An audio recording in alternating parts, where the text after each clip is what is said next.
Graça e paz da parte de Deus Pai e do seu bendito Filho, nosso Salvador. Em nome do Pai, do Filho e do Espírito Santo, desse Deus único e verdadeiro, Deus triuno, com humildade no meu coração, reconhecendo que não tenho nada, não sou nada, dependo inteiramente do Senhor, é que me coloco aqui, na certeza de fé que por sua graça e grande misericórdia Ele há de nos abençoar através da pregação da sua santa e bendita palavra. Eu gostaria ainda de orar. Vamos curvar nossa fronte. Santo e amado Deus, Todo-Poderoso de Jacó, Senhor dos Exércitos, em nome do Teu Filho amado, Senhor Jesus Cristo, nosso Redentor, Salvador, o amado da nossa alma, aquele que morreu pelos nossos pecados, ressuscitou o terceiro dia para nossa justificação, segundo as Escrituras. Rogamos que o Senhor tenha piedade de nós. Nós não merecemos sequer estar aqui, porque a Tua palavra diz: quem vos requereu só pisardes os meus átrios? É verdade, temos pecado contra Ti. Somos homens de lábios impuros, que habitamos no meio de um povo de impuros lábios, geração perversa, adúltera, que tem blasfemado do Teu nome. A nós compete o corar de vergonha, como hoje se vê. Então, Senhor, com boca no pó, prostrados, vestidos de saco e cinza, humildemente, que nos apresentamos diante do Senhor naquela expectativa de fé e esperança, e que de fato o Senhor ouviu a nossa confissão, perdoou os nossos pecados, e pela justiça do Senhor Jesus Cristo em nós, cremos que o Senhor nos recebe na Tua presença e hás de nos abençoar por Tua graça e grande misericórdia, que não hás de nos recompensar segundo os nossos pecados, mas de nos visitar com graça e grande misericórdia, operando e falando ao nosso coração. Exorta, descobre, Senhor Deus, a máscara, revela quem realmente somos, joga-nos ao chão e dá-nos, Senhor Deus, este dom, esta graça evangélica, como diz nossa confissão, que é o arrependimento verdadeiro. Tem misericórdia, glorifica o Teu Filho bendito, Senhor Jesus Cristo, e glorifica a Tua palavra. É assim que oramos, em nome do Senhor Jesus. Amém. Eu gostaria de ler um verso, é um verso difícil, sempre que eu tenho oportunidade de falar, inclusive pela primeira vez a uma igreja, eu oro muito ao Senhor e, incomodado, sou levado a este versículo, é 2 Coríntios capítulo 13, no versículo de número 5. É um verso duro, talvez o mais duro das Escrituras, mas temos que encará-lo. Veja o que diz a bendita palavra inerrante, autoritativa palavra do Senhor. 2 Coríntios 13, 5. Examinai-vos a vós mesmos, se realmente estáis na fé. Provai-vos a vós mesmos, ou não reconheceis que Jesus Cristo está em vós? Se não é que já estáis reprovados. Vou ler de novo. Examinai-vos a vós mesmos, se realmente estáis na fé. Provai-vos a vós mesmos. Ou não reconheceis que Jesus Cristo está em vós, se não é que já estáis reprovados. Bom, se você sabe o contexto, o apóstolo está escrevendo já a segunda carta a uma igreja de Corinto, uma igreja atuante, uma igreja cheia de manifestações extraordinárias do Espírito Santo. É verdade que ele denuncia um grupo lá, e os chama de carnais.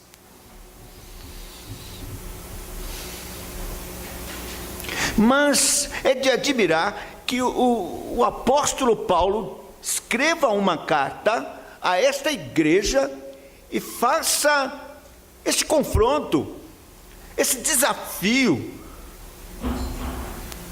Examinai-vos a vós mesmos se realmente estáis na fé. Bom, é claro que ele é o apóstolo Paulo, ele tem toda a autoridade de Deus. Na verdade, não é a pessoa do apóstolo Paulo, mas o Espírito Santo falando à igreja.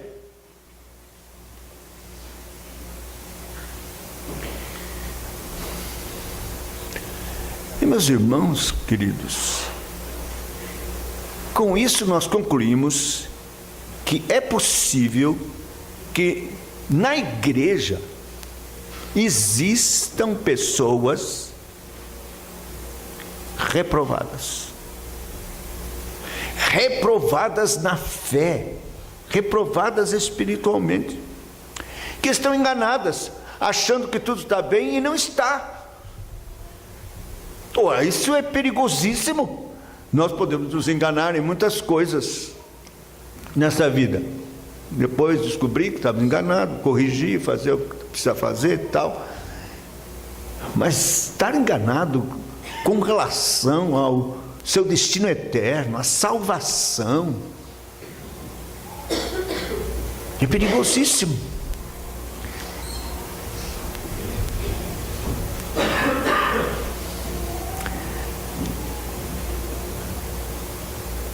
Mas, meus irmãos, o apóstolo Paulo está fazendo isso e pelo Espírito Santo ele sabe por que está fazendo.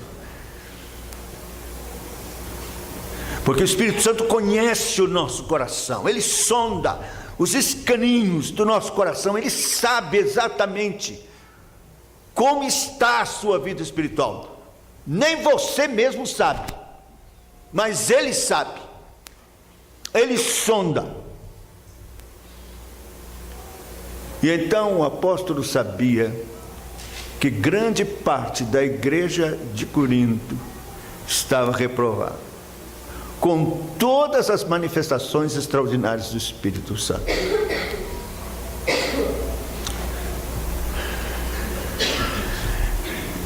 Eu sou um velho pregador,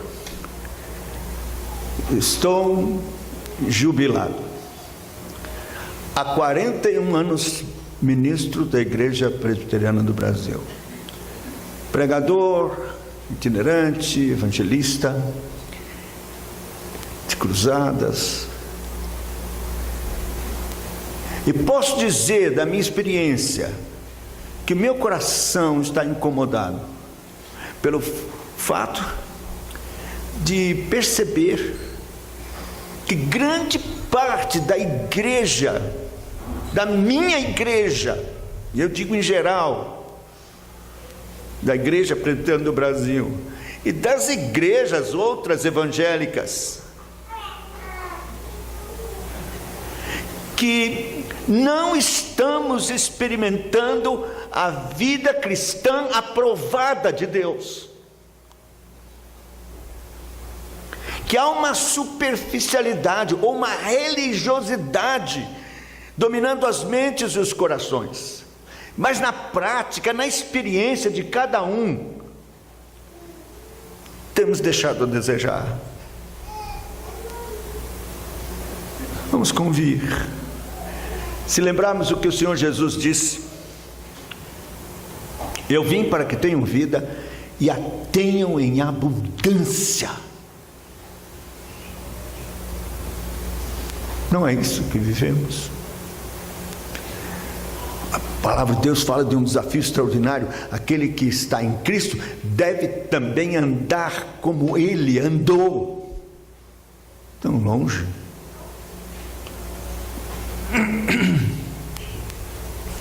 Jesus disse: aquele que crê em mim, do seu interior fluirão rios de água viva. E nós não temos experimentado isso. Ao contrário, a realidade espiritual da igreja hoje é sofrível. Alguém já disse que é como um grande lago, imenso lago, com uma profundidade assim.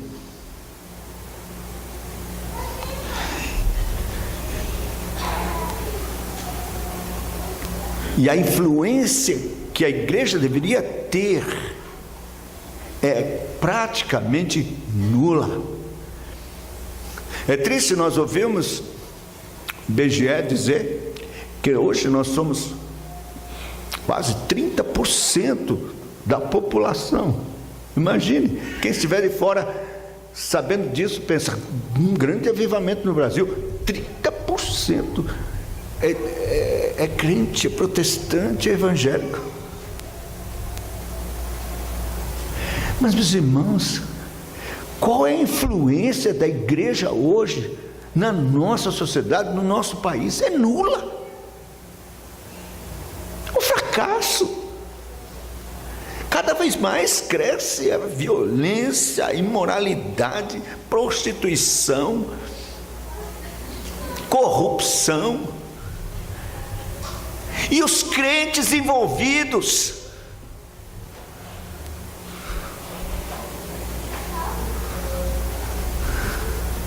Não há influência alguma.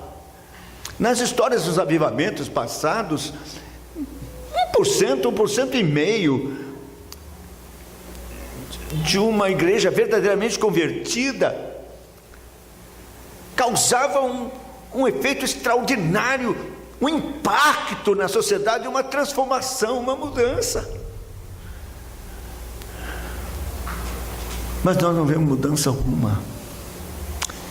O que vemos, na verdade, é que o nome do Senhor tem sido blasfemado entre os gentios por nossa causa. O salmista diz: ó homens, até quando tornareis a minha glória em vexame?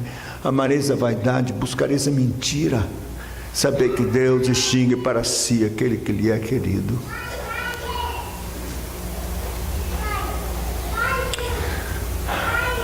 E eu vejo que alguns pensam, o que está faltando é uma segunda bênção.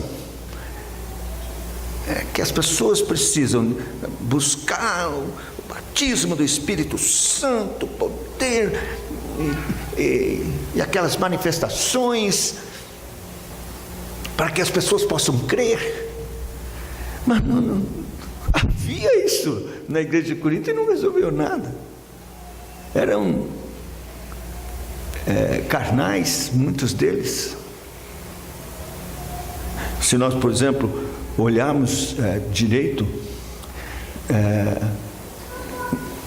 a palavra de Deus fala de uma multidão de crentes na antessala do inferno, pronto para ser lançado no mais profundo do inferno. Quer ver onde? Abra aí Mateus.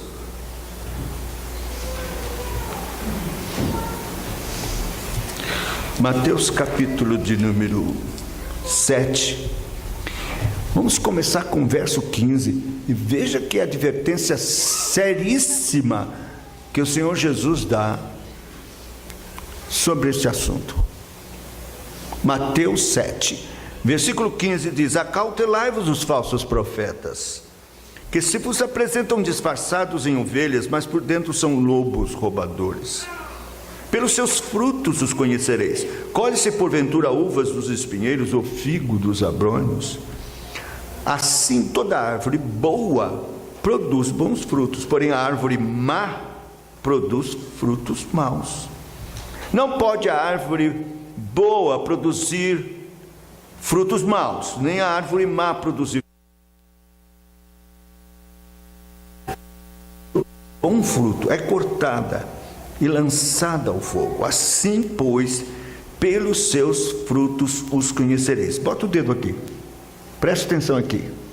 Que frutos são esses? É preciso identificar, porque muita gente se engana e pensa que Jesus está falando de ativismo, de pertencer ao conjunto, ao coral, à SAF, ao PH, ou sair com um grupo de evangelização e fazer, converter pessoas, trazer, ganhar almas, enfim, trabalhar. As pessoas podem dizer: olha, essa semana eu tive uma bênção, fruto, ganhei fruto para Cristo, almas para Cristo, orei, pessoas foram abençoadas. Como se Jesus estivesse falando de performance, simplesmente de manifestações extraordinárias. Mas não, Jesus está falando aqui é da natureza da árvore.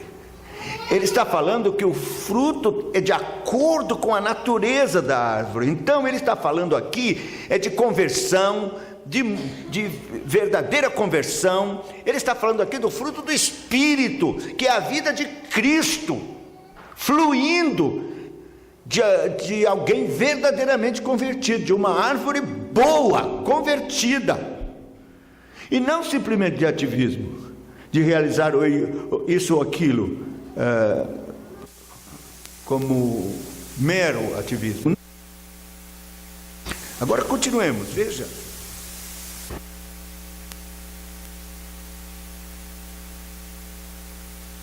Entrará no reino dos céus. É gente crente, viu? Senhor, Senhor. Mas aquele que faz a vontade de meu Pai que está nos céus. Não basta.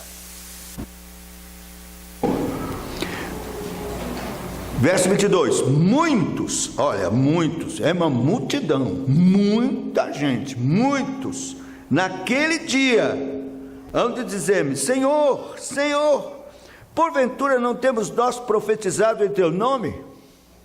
Profetizaram. Em teu nome não expelimos demônios? Expeliram. Em teu nome não fizemos muitos milagres? Fizeram. Então lhes direi explicitamente: nunca vos conheci, apartai-vos de mim, os que praticam a iniquidade. Como pode ser isso? Gente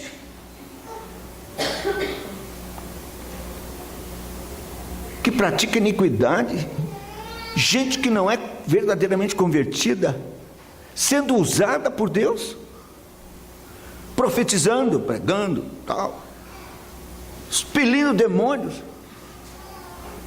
curando enfermos, fazendo milagres. Talvez você esteja perguntando: como é possível isso? É possível? Eu tenho que responder para você: é possível sim. O Espírito Santo usa quem quer.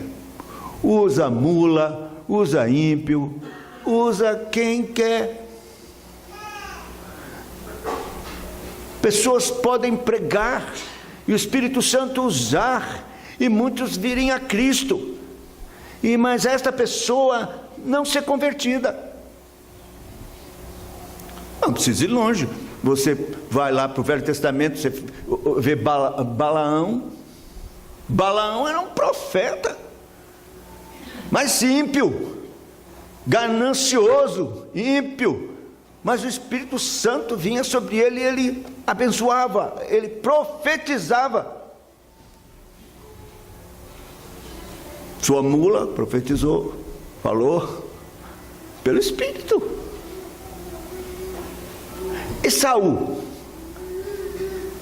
Saul, Deus já havia se retirado dele um espírito mau, um demônio da parte do Senhor, quer dizer, obedecendo a Deus, vinha atormentá-lo. Mas ele saiu para matar Davi, entrou no arraial dos profetas para ver se Davi estava lá para matar, e profetizou. Está Saul entre os profetas? O Espírito Santo veio sobre ele.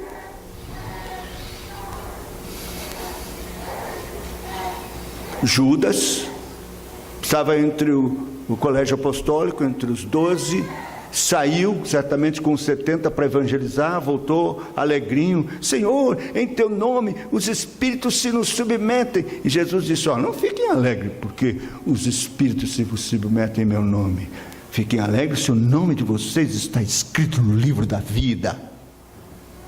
Quer dizer que Deus podia usar, sim, pessoas não convertidas. Há outros exemplos nas Escrituras. Então você não deve se firmar em sensações ou experiências e manifestações extraordinárias do Espírito Santo através de você. Isto não é nada que você possa se segurar. Principalmente se a sua vida está comprometida com prática de pecado. Então, vai ser uma surpresa naquele dia.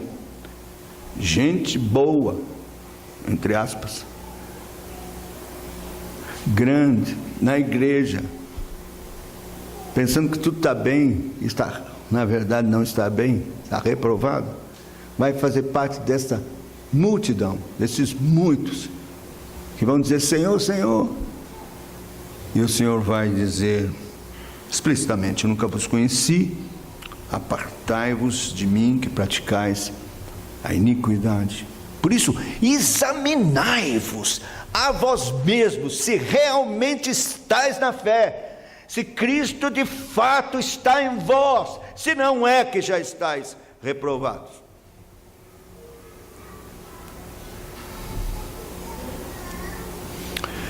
Eu me lembro muito bem, quando jovem ainda, aqui em São Paulo, líder de um grupo chamado Jovens da Verdade, pregador, jovem.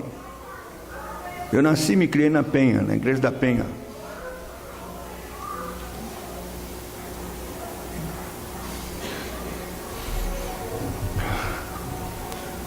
Mas, um dia, já líder, pregador,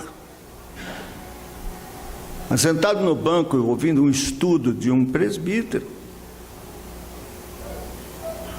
um homem de Deus, versado nas Escrituras, e ele fez um estudo sobre o novo nascimento.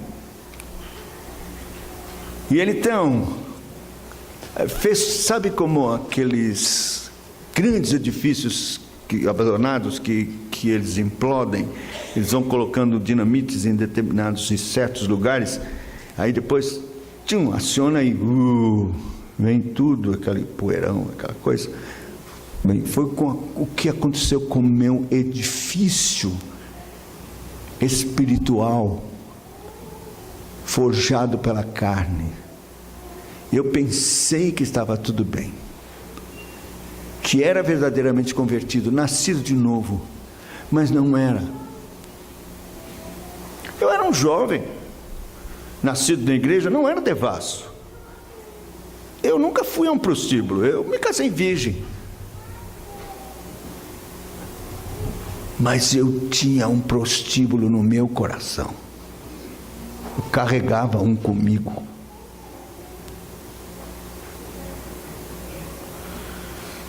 Como crente, tinha namoros que não chegava a vias de fato, mas era fornicação, prostituição, pecado, quebra de 7º mandamento diante de Deus. E o Senhor usou este homem com o Espírito Santo para que ele colocasse dinamites. Uma delas está aqui em 1 João, e foi uma potente dinamite. 1 João capítulo 3, Versículo 9 diz: todo aquele que é nascido de Deus não vive na prática de pecado, pois o que permanece nele é a divina semente. Ora, esse não pode viver pecando, porque é nascido de Deus. E eu vivi em prática de pecado. E explodiu tudo. Foi um arraso.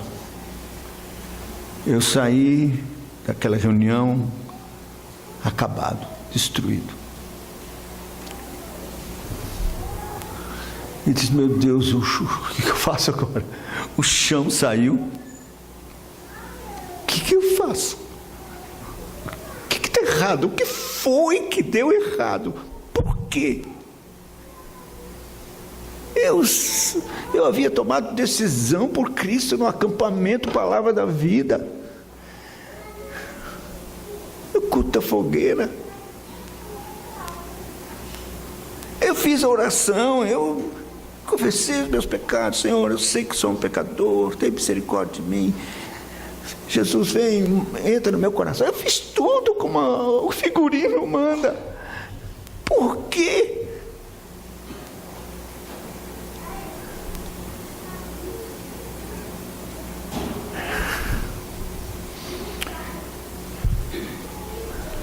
Então, o Senhor, por sua graça e misericórdia, foi mostrando o que é que realmente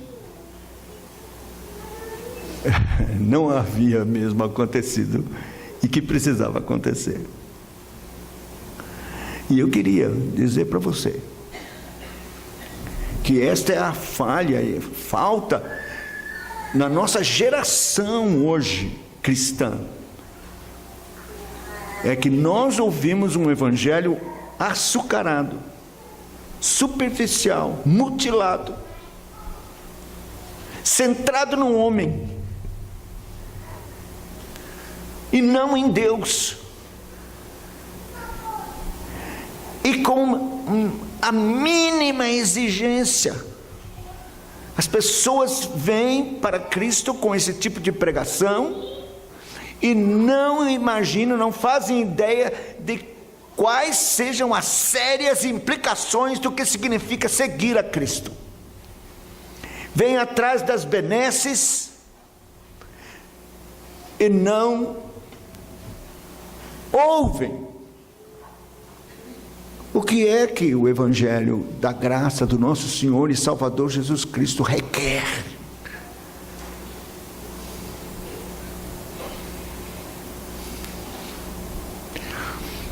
E a primeira coisa que eu quero que você saiba, que eu tive que compreender, é que eu não havia compreendido o que era verdadeiramente se arrepender. O que é um verdadeiro arrependimento? Nós achamos assim, que o arrependimento é assim. Você diz: bom, eu sei que sou um pecador, eu não quero mais continuar assim, estou arrependido, amém. Mas não é isso. A palavra de Deus fala, e a nossa confissão de fé também, que o arrependimento é uma graça evangélica, é algo que vem de Deus, e que precisamos orar e pedir, porque é um dom de Deus. Somos nós que nos arrependemos, mas é Deus quem dá a nós o arrependimento. Rapidinho, quer ver? Atos, capítulo 5, versículo de número 31, diz assim. Atos 5, 31. Vou ler. Deus, porém, com sua destra, o exaltou a príncipe e salvador, a fim de conceder a Israel o arrependimento e a remissão de pecados. Veja, a fim de conceder a Israel o arrependimento e remissão de pecados. Se você seguir lá para o 11, Atos 11, versículos 18, vê que não é só para Israel, mas para os gentios também. E ouvindo eles estas coisas, apaziguaram-se e glorificaram a Deus, dizendo: logo também aos gentios foi por Deus concedido o arrependimento para a vida. Concedido, é Deus quem concede. Se você for para Romanos capítulo 2, você veja o que é que nos leva ao arrependimento. É a bondade de Deus. Olha, Romanos 2,4: ou desprezas a riqueza da sua bondade e tolerância e longanimidade, ignorando que a bondade de Deus é que te conduz ao arrependimento. É um dom da bondade de Deus te conduzir ao arrependimento. Lá em 2 Timóteo, no capítulo 2, versículo 25 e 26, diz: disciplinando com mansidão os que se opõem, na expectativa de que Deus lhes conceda não só o arrependimento para conhecerem plenamente a verdade, mas também o retorno à sensatez, livrando-se eles dos laços do diabo, que têm sido feitos cativos por ele, para cumprirem a sua vontade. Veja, na expectativa de que Deus conceda arrependimento. E tem gente que busca e Deus não dá. Isto é soberania de Deus na salvação. Veja Hebreus,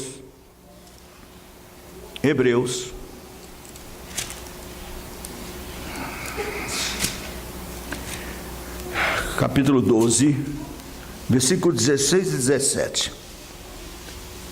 Nem haja algum impuro ou profano, como foi Esaú, o qual por um repasto vendeu o seu direito de primogenitura.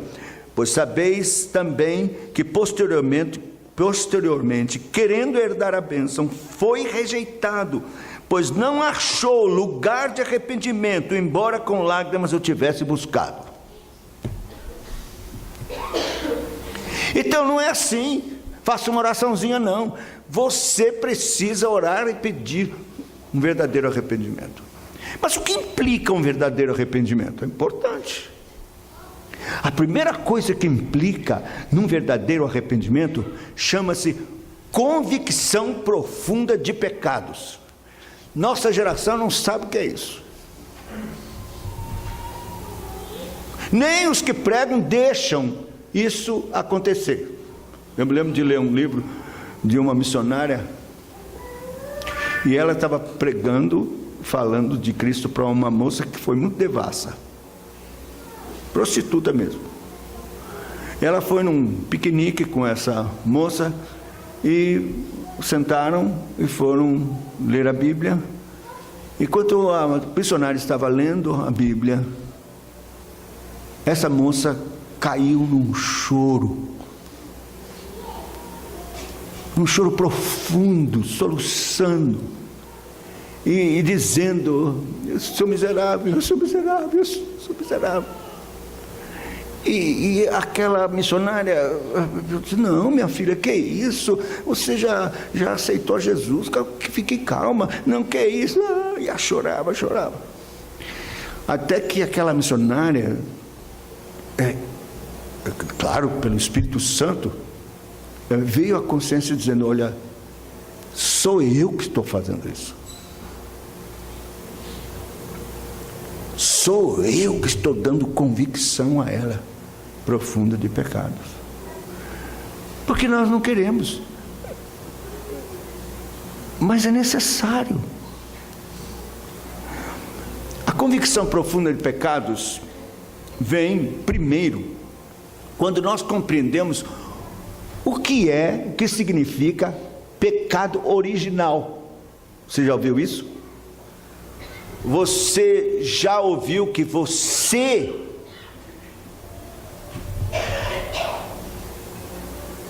foi contaminado pelo pecado original? O que é pecado original? É o pecado de Adão. Aí você diz: o que tem que ver eu com o pecado de Adão? Tudo. Você estava lá nos lombos de Adão. Ele era o representante federal da raça humana. Ele pecou contra Deus, pecamos com ele contra Deus e ofendemos a Deus nele. Por um só homem veio o pecado no mundo, e pelo pecado a morte, e a morte passou a todos os homens. Fomos à ruína e nos colocamos debaixo de condenação e contaminados pelo pecado em Adão. Isso é importante você saber. Não haverá nunca convicção de pecado sem que você passe por esta doutrina do pecado original. E veja o que Jesus fala sobre isso. Marcos, abra aí Marcos, capítulo de número 7, versos 20 em diante. Marcos 7, 20. Jesus, veja o que ele fala. E dizia: o que sai do homem, isso é o que o contamina. Porque de dentro do coração dos homens é que procedem os maus desígnios, a prostituição, os furtos, os homicídios, os adultérios, a avareza, as malícias, o dolo, a lascívia, a inveja, a blasfêmia, a soberba, a loucura. Ora, todos esses males vêm de dentro e contaminam o homem. Preste atenção que Jesus não diz assim, de dentro, verso 21, de dentro do coração de alguns homens. Não. Ele diz de dentro do coração dos homens. É um termo genérico que envolve mulher, criança, homem, todos. Toda a raça humana. Todo filho de Adão. Todos. Temos dentro do nosso coração todo tipo de miséria que já nos contaminou.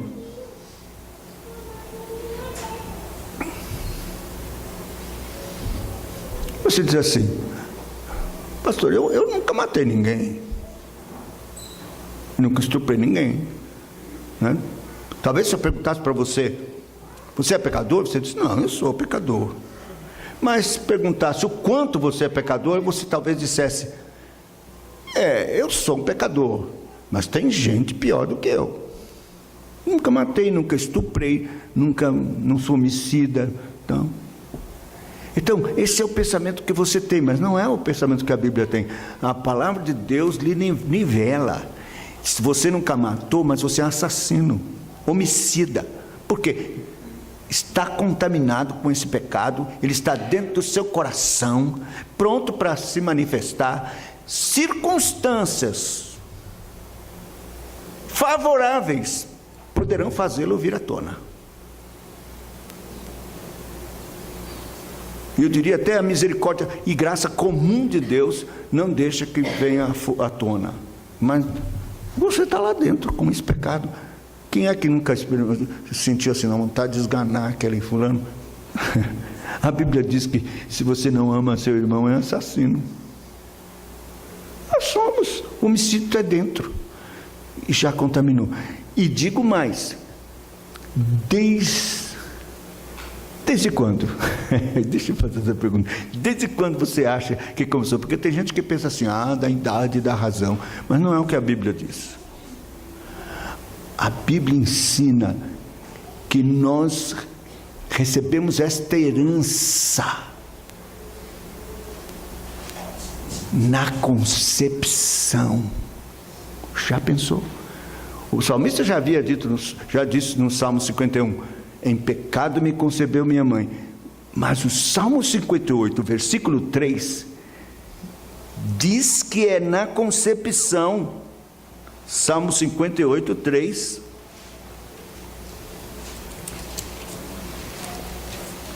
Está aqui, desviam-se os ímpios desde a sua concepção, nascem-se e já se desencaminham proferindo mentiras. Desde a sua concepção. Aí me lembro do Dr. J.C. Ryle, ou J.C. Ryle, como alguns já conhecem, que era um pastor, ele foi visitar uma irmã da igreja que tinha tido neném, e ela então, quando abriu a porta, pastor, venha ver o meu anjinho, e tal, levou lá e mostrou aquela coisinha linda. Ele olhou assim, já vi o seu monstrinho. Que isso, pastor? Mas ele estava simplesmente ensinando a verdade das Escrituras. A astutícia está ligada ao coração da criança. Elas nascem e já se desencaminham. É isso que a palavra de Deus ensina. Então o pecado original é real, é verdadeiro. Fomos atingidos, estamos contaminados. Você não imagina a podridão que subjaz no seu coração. Você não vê, a gente diz assim, deixa eu ver que pecado cometi, esse mandamento, aquele e tal. Você não faz ideia da podridão. Está certo o profeta quando diz, todos nós somos como o imundo, e as nossas obras de justiça como trapos da imundícia. Temos feridas da cabeça aos pés não exprimidas.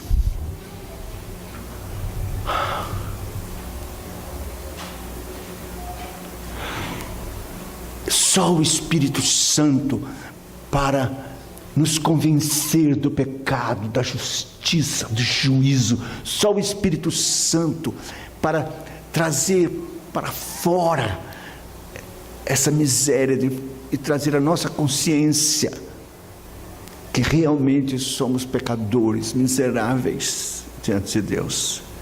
E quando o Espírito Santo fizer isso, você vai dizer, eu sou o pior de todos os homens.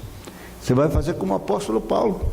Fiel é a palavra, digna de toda aceitação, que Cristo Jesus veio buscar os pecadores, dos quais eu sou o principal. Mas nessa nossa geração, nós não aprendemos isso. Não somos levados pelas Escrituras a reconhecer nossa miséria e a profundidade e a malignidade dos nossos pecados que nos contaminam da cabeça aos pés. Não somos confrontados com isso. Somos uma geração que não tem convicção profunda de pecados.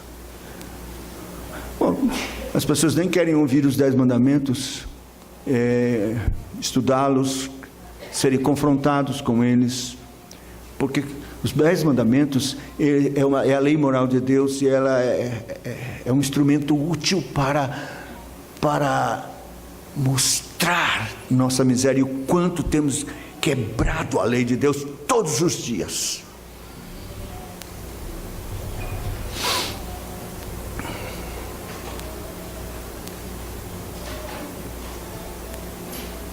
Convicção de pecados. Mas tem mais. A convicção de pecados tem que produzir e deve produzir algo que os puritanos entenderam, compreenderam e denominaram e experimentaram eles mesmos um agonizar em arrependimento. O que é isso? Nós sabemos que é isso, mas os puritanos experimentaram, porque eles foram evangelizados de forma correta, confrontados com a lei de Deus, com a palavra de Deus. E então eles começaram a sentir essa convicção, os pecados começaram a vir à tona na mente, no coração, e eles começaram a sentir uma tristeza profunda e agonizar em arrependimento. John Bunyan, que escreveu O Peregrino, agonizou 18 meses em arrependimento. John Owen, um príncipe dos puritanos, vice-chanceler da Universidade de Oxford, grande puritano intelectual, agonizou 2 meses em arrependimento. Seus biógrafos dizem que ele, com aquela mente tão lúcida, extraordinária, num estado de agonia, nenhuma frase conseguia escrever. O que é isso que a nossa geração não conhece? Onde é que está isso na Bíblia? Aí se você abrir lá em 2 Coríntios, no capítulo de número 7, aí você vê que está aqui na Bíblia, e como é que a gente não viu? 2 Coríntios capítulo 7, versos 9 a 10 diz: agora me alegro, não porque fostes contristados, mas porque fostes contristados para arrependimento, pois fostes contristados segundo Deus, para que de nossa parte nenhum dano sofresseis, porque a tristeza segundo Deus produz arrependimento para a salvação, que a ninguém traz pesar, mas a tristeza do mundo produz morte. Tristeza segundo Deus, que é isso? Por que não ouvimos sobre isso? Por que não evangelizamos as pessoas dizendo: você tem que experimentar tristeza segundo Deus, que traz arrependimento? Nós somos uma geração alegrinha.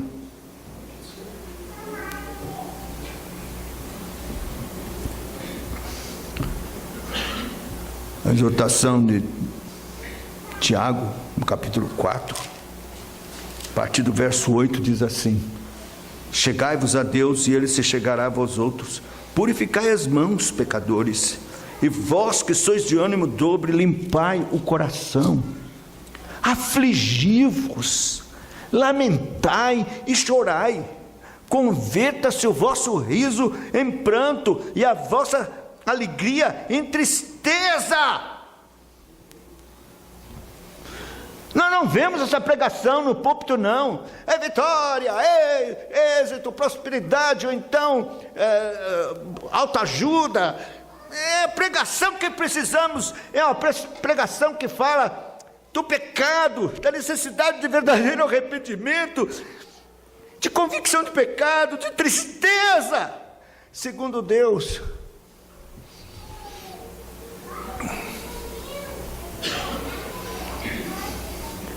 E sabe o que é que isso vai resultar?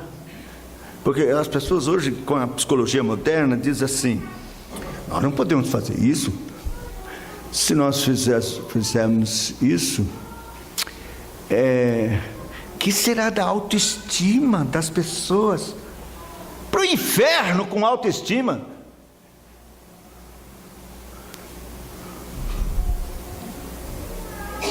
Você não precisa de autoestima, não. Você precisa de arrependimento e se sentir o pior por causa dos seus pecados, com os quais você tem ofendido a Deus.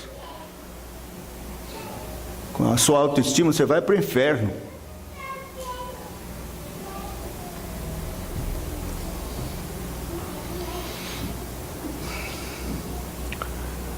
Mas o que produz? Vai produzir simplesmente um nojo, um asco para com o pecado, um horror ao mal, que nós não vemos hoje. As pessoas brincam com o pecado,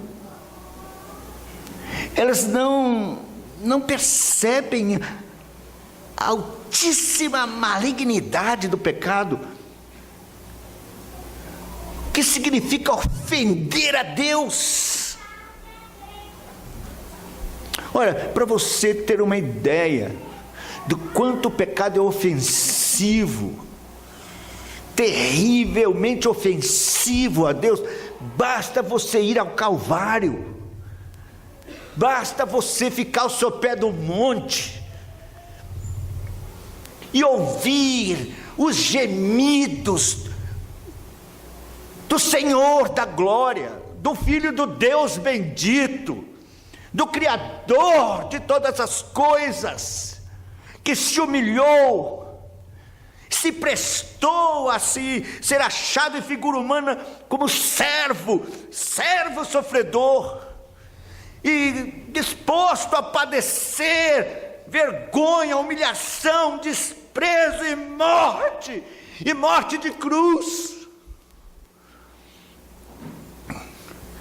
que é um sofrimento inimaginável. que não se limita à dor de um crucificado, porque os ladrões à direita e à esquerda também estavam sentindo a mesma dor. É muito mais do que a dor dos espinhos cravados na fronte, dos pregos, da agonia, lacinante dor, rasgando as mãos, os pés, a asfixia. É muito mais que isso. Há uma dor espiritual e de alma que nós não compreendemos e não entendemos, que envolve a cruz e o Calvário. Quando pensamos no Calvário, tateamos algo muito mais profundo. O nosso credo fala que ele desceu ao Hades, como as escrituras ensinam, e as pessoas pensam que foi depois que ele morreu em espírito, foi lá no inferno. Nada disso. A ortodoxia reformada e bíblica ensina que ele desceu ao inferno na cruz. Ele experimentou os tormentos do inferno na cruz por nós. O puritano disse que quando ele disse, tenho sede, as pessoas pensam, é porque ele estava desidratado, perdeu muito sangue, estava com sede. O puritano dizia, não, esse tenho sede é a sede do inferno, é a mesma que o homem rico que se achou em tormentos, estava com a língua seca e pediu, pai Abraão, manda Lázaro com o dedo molhado em água colocar na minha língua, porque me acho atormentado nessa chama. Era a sede do inferno. E quando Jesus disse, tenho sede, ele estava sentindo a sede do inferno, do meu inferno, do seu inferno. Tudo isso porque Deus odeia o pecado, tem que punir o pecado.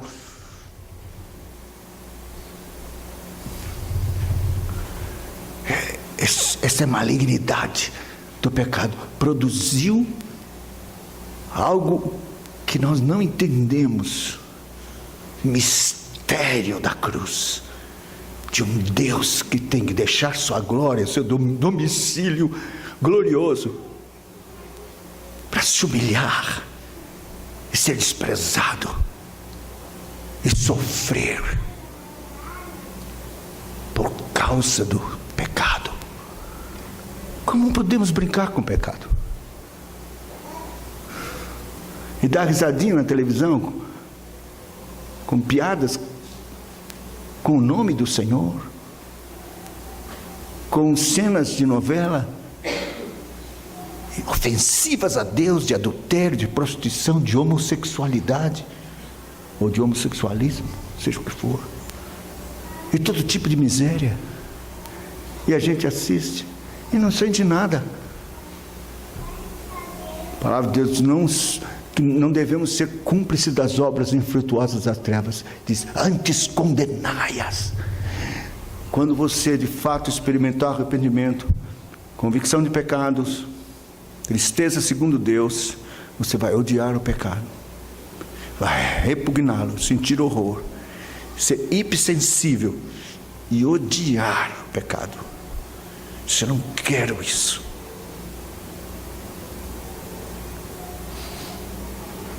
E como vai ter que pecar e vai pecar, vai se sentir profundamente arrasado e triste por causa do pecado, clamando em lágrimas que Deus lhe perdoe e lhe dê a graça de nunca mais cometer.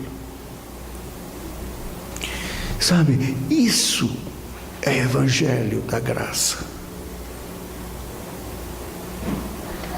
que nós não temos ouvido.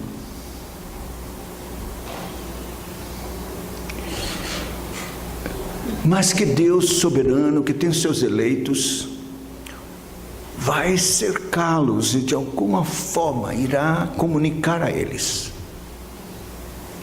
E se tiver uma experiência fajuta, não verdadeira no passado, irão ser perseguidos pelo Espírito Santo até que parem e examinem-se a si mesmos. se realmente estão na fé. Como está a sua vida? Você se arrasta espiritualmente? Você não consegue vencer práticas de pecado? Satanás tem lhe dominado? Você não vive uma vida para a glória de Deus? As pessoas não podem olhar para você e dizer assim: que homem, que mulher, que menino, que moça diferente. E desejar que o mesmo poder da cruz que lhe atingiu venha sobre eles. Se não é assim, então, meu querido, ore, examine-se a si mesmo. Talvez a oração mais importante da igreja hoje seja: Senhor, dá-me verdadeiro arrependimento.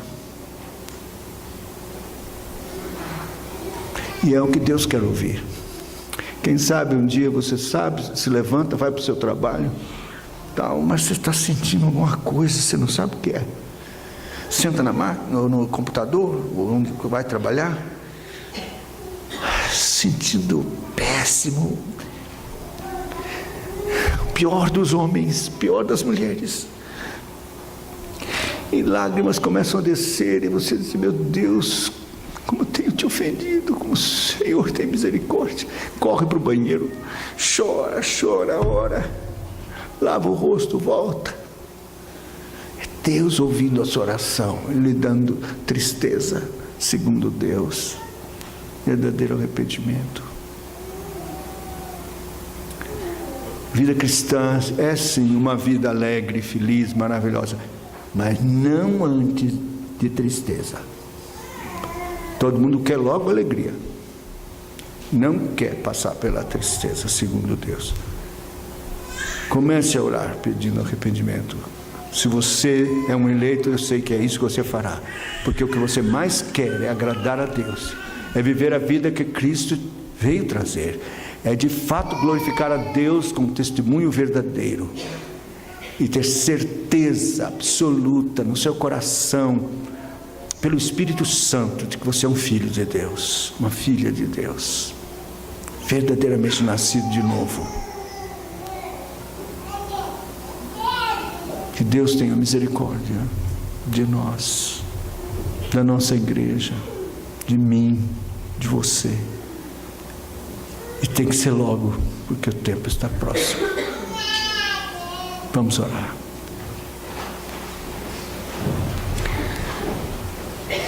Senhor, tem misericórdia. Te damos graças porque